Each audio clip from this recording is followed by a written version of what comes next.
I'm Jim Fellman. I'm the Chief Innovation Officer for Shift Happens, and I'm privileged today to interview Shane Yount.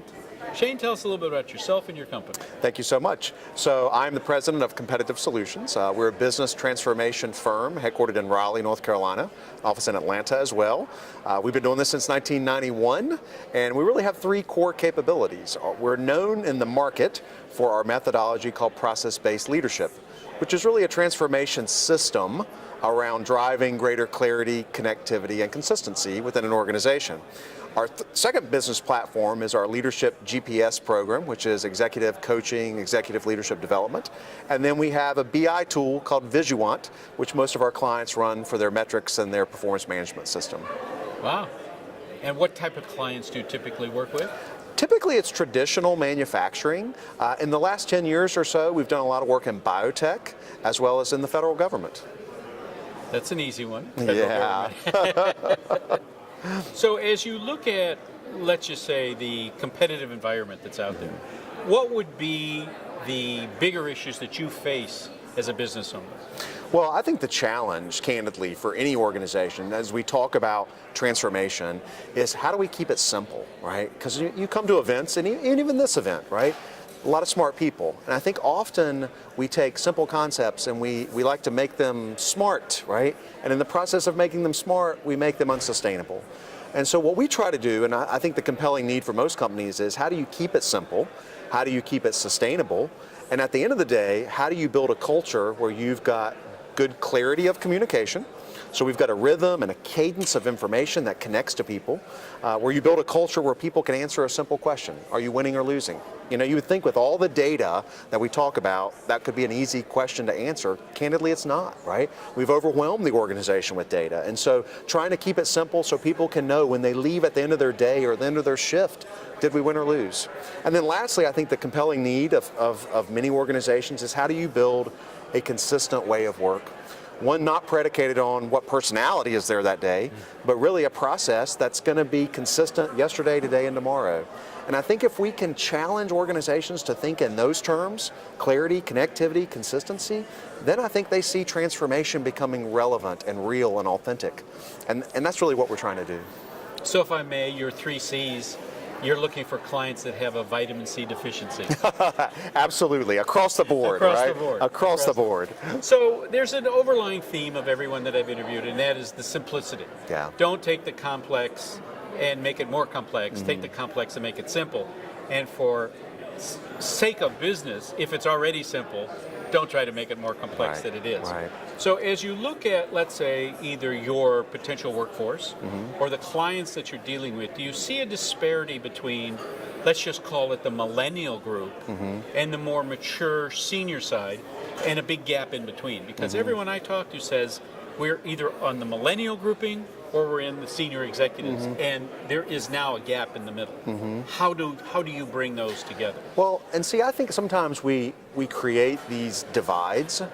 And I think if you look at engagement surveys that many of the HR partners do in our firms, and you read between the lines of what a millennial's saying, a boomer's saying, a Gen X is saying, they want to come to work and have purpose, right? Now, how I define that purpose and how that purpose looks and feels, I think is different based on the generation, but they want to come to work and have purpose, and that purpose to us, again, I'll come back to my 3 C's, right?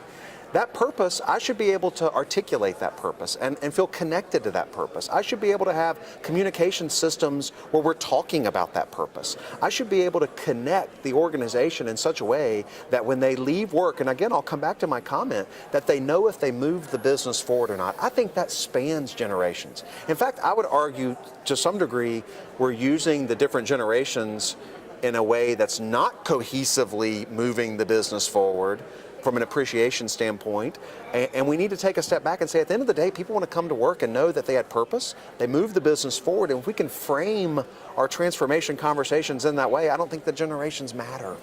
So you're saying in some cases they're using that as an excuse? I believe so, I think right? that's very valid. Yeah. I think that's very valid. So if we try to do a synopsis of what has happened in the last 2 years, whether it's the Me Too movement, whether it's the politics, whether it's these random shootings, all these terrible things that are going on, and the uncertainty, and yet we're having the lowest unemployment, we're having all these pluses.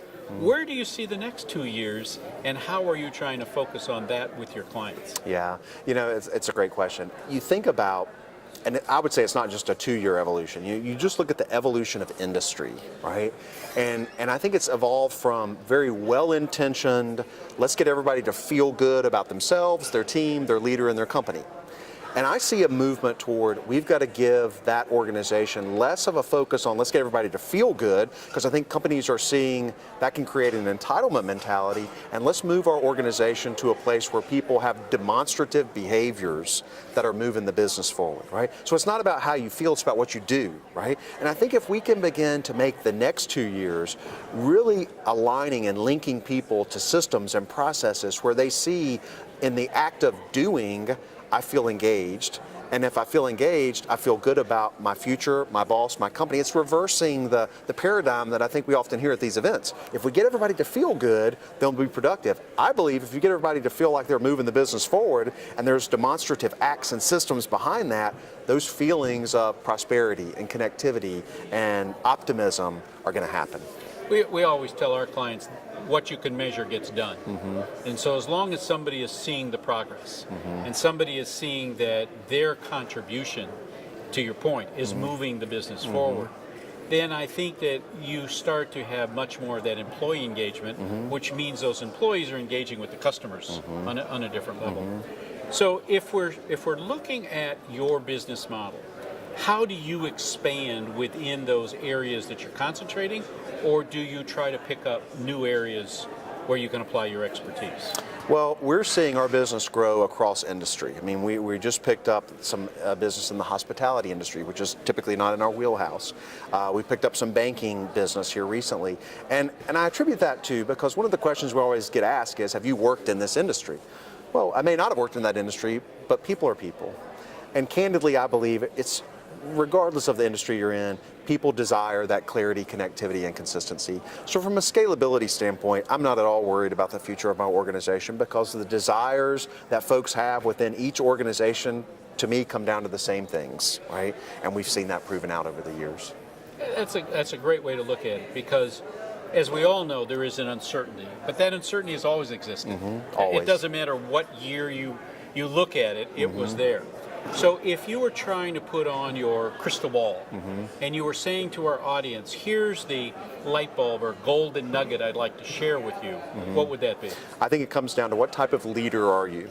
Are you a 3P leader, which is proximity, persuasion, and position? Because candidly, there's a lot of folks at this conference that have some miles on them, me included, right? We're not millennials. And we grew up in a model where, as leaders, we drove performance by using our physical proximity, our powers of persuasion, and our positional authority. And unfortunately, that 3P leader is not compatible with the cultural elements of clarity, connectivity, and consistency. They can't exist together, right?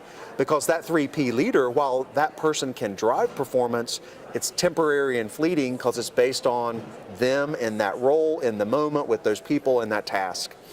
And so I think we've got to challenge leaders to ask themselves, do I have window dressing that makes me feel good, but at the end of the day, I'm still driving performance predicated on those 3Ps, or have I built the systems that will create a leadership legacy that will drive that organization to greater clarity, connectivity, and consistency? I think that's so well articulated and so concise in nature. I don't know how we're going to do any better than that. So I'm going to wrap it up. Hey, and thank you so much. very Absolutely. much. This is Jim. Thanks for listening.